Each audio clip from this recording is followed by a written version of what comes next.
The great Jack Curry of Yes Network has spring training in Steinbrenner Field. Getting a little bit hot here. So Jack, what are your thoughts on like what you've seen in spring training? What's been like one of your big takeaways you've had? Yeah, I'm really intrigued by what Will Warren has done for the Yankees this spring. He pitched yesterday against the Orioles. It was another solid outing for him.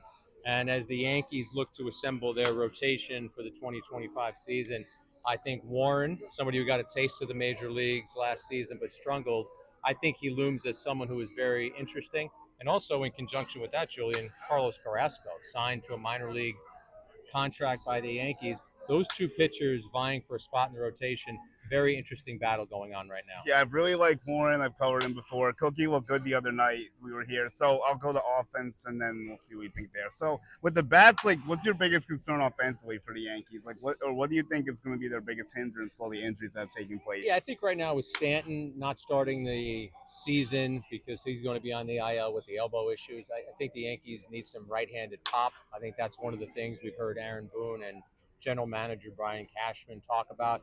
But when I look at the season, Julian, I think the expectation is Bellinger's going to perform. Goldschmidt is going to perform. I think one thing people shouldn't forget is that Wells, Volpe, Dominguez, these are young players who you would expect are going to be better than they have been, especially Dominguez because he barely played at the major leagues last season.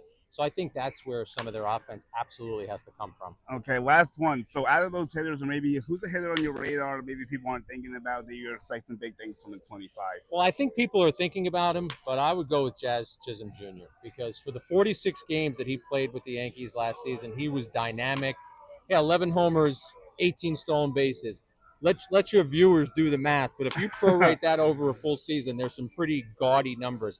I think he is someone who can absolutely be a 30-30 guy. I think he brings excitement. I think he's a dynamic player. So again, not that he's an under the radar guy, Right. but having him for a full season, that should really be impactful. All right. Well, Jack, we're going to crunch some numbers. Thank you. Thanks, Julian.